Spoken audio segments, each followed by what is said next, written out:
I don't trust the government. Never did. Folks talk about how we're in a democracy, how we the people make the decisions of the state. But if that was true, then there wouldn't be a pitch-perfect correlation between campaign financing and successful elections. Our politicians are dependent on the money of the lobbyists who, in turn, suckle at the teat of a corporate superorganism. The mindless hierarchy of multi-conglomerates doesn't care about sustainability or justice. It cares about profits. Every election is just set dressing for the next 4 years of quarterly reports. I don't trust the government to govern. I trust them even less about UFOs. The government is here to sustain the status quo. Why would they ever be honest about something that would shake our society at its foundation? Why would it ever admit that we are not the only form of intelligent life in this universe? Roswell, Kecksburg, Westfall, 1,000 others. Why would the corporate puppets ever give us a real explanation? Why would the government ever treat us like reasonable adults? That's why I live in a cabin, as far away from the taxman as I can. That's why I keep an eye on the sky. I moved out here to keep them accountable. I always thought that once I catch the powers to be in a lie, I would get some answers. Not just for me, but for all of us. Yet, now that I have finally unearthed a conspiracy, I don't feel any amount of joy or clarity. After what I have lived through this week, I feel genuine fear. I don't trust the government to govern, and I certainly don't trust them to contain the horrors I have found. It started, as most crash reports do, on the message boards. Those among us that watch the sky, and those among us that watch the social feeds, found something in common. The sky watchers located to explosions high up on the edges of Earth's atmosphere. The newsfeed folk noticed a strange amount of chatter coming out of Central Asia. It didn't take long for the story to stick together. 2 objects were launched into space from some old science facility in the post-Soviet republics. Presumably, they were shut down by the powers that be before they could get where they were going, and the debris was left to fall back to Earth. There was absolutely zero mention of this on the news, but that's the way these things usually go. The corporate elite wouldn't let information like that slip. They wouldn't want independent minds venturing out to see the remains of the unidentified flying objects that were shot down. That's where the message boards come in. With a general idea of the launch site and triangulated reports of where the objects were shot down, we managed to put together a rough map of where remnants of the wreckage would land. The object was shot high enough in the air to spread most of the debris out into space, but a couple dozen chunks were destined to fall to the ground. All it took was a map and some math to figure out where the space debris was destined to land. It wasn't the first time that something was meant to have crashed into the woods which surround my cabin, and with that being the case, I kept my expectations low. I took my shotgun and a couple of extra shells with me. If I wasn't going to find any government secrets, I could at least catch myself a rabbit or 2. In the 10 years that I've stayed in the cabin, I've only returned with rabbits. I didn't have particularly high expectations to find anything else. The whole trip was just a nice walk in the woods for me, until I saw signs of impact. It wasn't far off the trail. A couple of broken trees and some torn up bushes pointed away. The closer I got, the more the air smelled like burnt meat. I had finally found something the government was hiding from me. A chunk of what seemed like a rocket. The metal was singed with re-entry burns, but bits of the paint were still intact. The rocket was originally bright red. Off on the edges of the paint, I could spy the beginning of a star in a sickle. Yet, I could also spy something else. A different shade of red. From beneath the rocket chunk, a heavy trail of blood led into the forest. I documented the wreckage to the best of my abilities. The closer I got with the camera, the more I could see that the blood wasn't coming from something beneath the wreckage. It came from inside the metal casing. Once I had gotten adequate evidence that the Soviet rocket chunk had indeed crashed in the forest 30 years after the Cold War ended, I flipped the debris over. The smell of burnt flesh grew tenfold. On the inside of the rocket, there were chunks of what seemed like burnt steak. Around the bits of meat, like tendrils or arteries, small indentations into the metal spread from the spots where the black meat sat. I took pictures of the other side of the rocket chunk. Then, I followed the blood trail. I was far too excited. My whole life I had been waiting to find a UFO, and even though finding a secret Soviet rocket chunk was not the same thing, it was the next best thing. For 10 years, I was certain that the elites were hiding something from me. I have never doubted it. But now, I had evidence. After a life of being called crazy, I was finally vindicated. I was happy.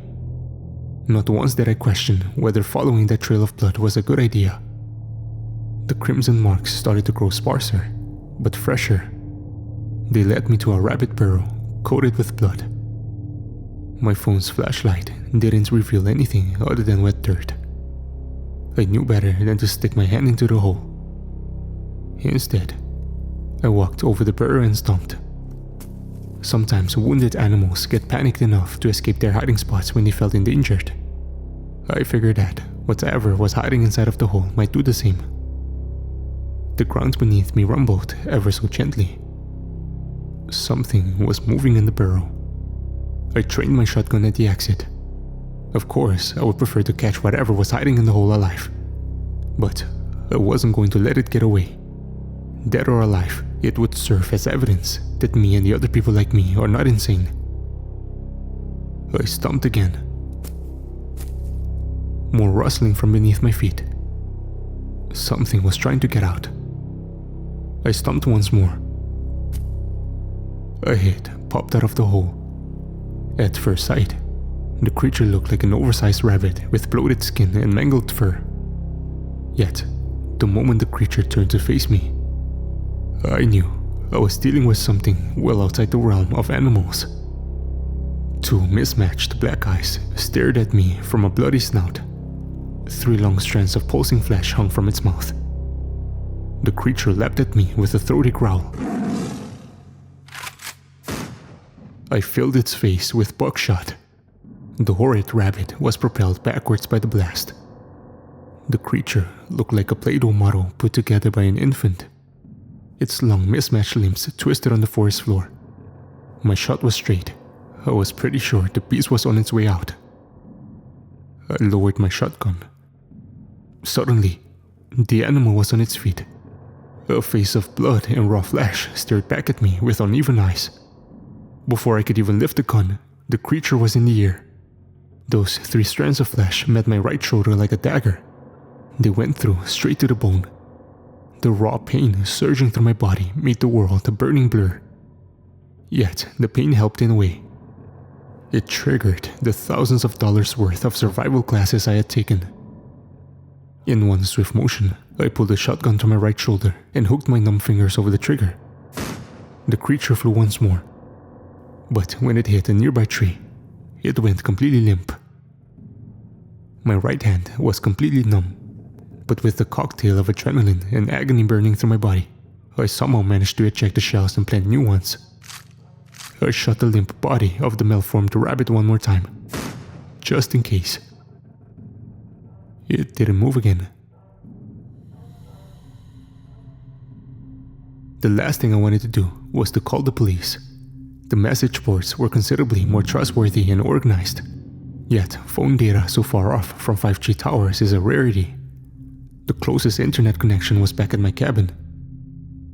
Not wanting to leave the mass of foreign life unguarded, I called the only number my phone was able to call. At first, I thought my phone simply didn't work.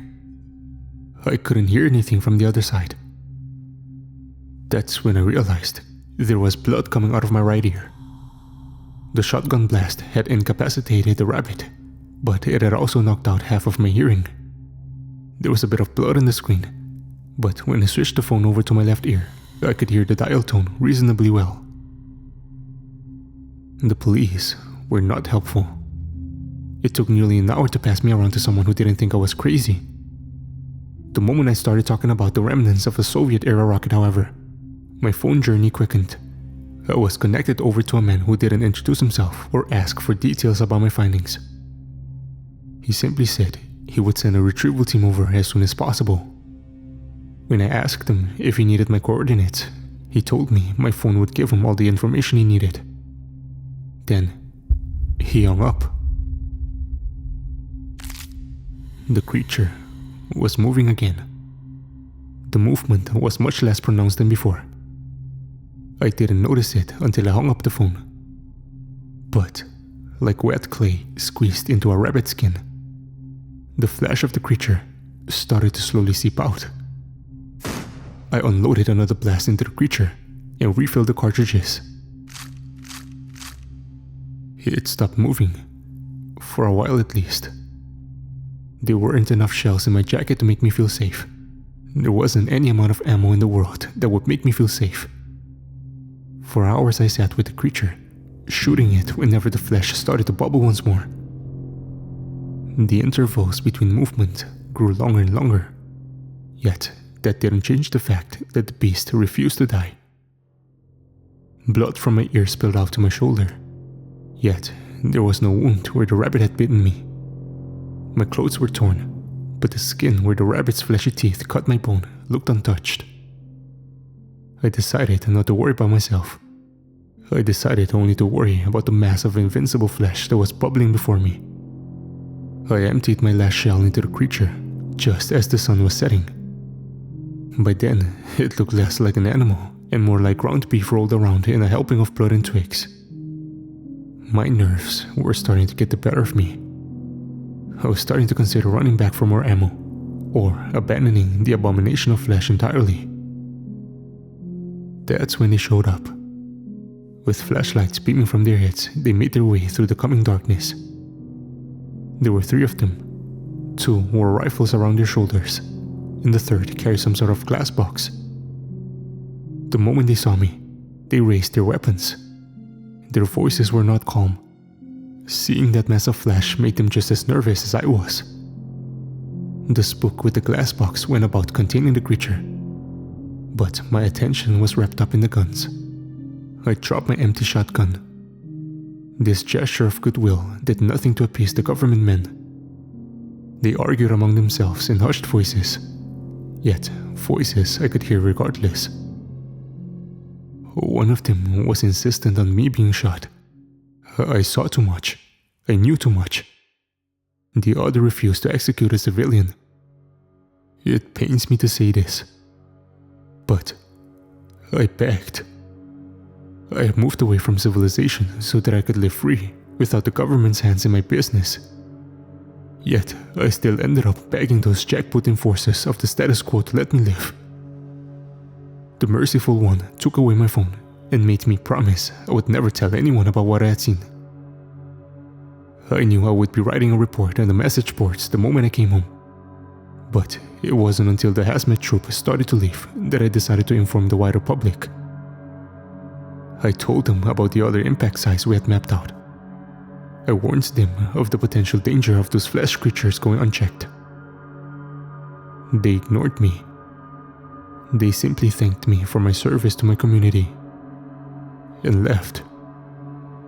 The beast of flesh stirred in the glass container as they walked away. After seeing that mess of arteries and blood, I have trouble sleeping.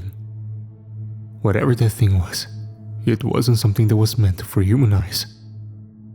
A persistent throbbing in my right shoulder has also made things difficult. Yet, the thing that makes sleep impossible the most is thoughts of the future. I have tried reaching out. I have tried sending them the map of potential impact sites. But no one will listen to me. Even on the message boards I am mocked. without proper evidence of what I have found. Only a select few are willing to believe me. Yet, it's not the disbelief of others that is keeping me awake. It's thoughts of the future. It's thoughts of dozens of strands of flesh crashing down onto our planet unchecked. I don't trust the government. I never have. I don't trust them to govern. And I certainly don't trust them to contain the beings of flesh that have fallen from the sky.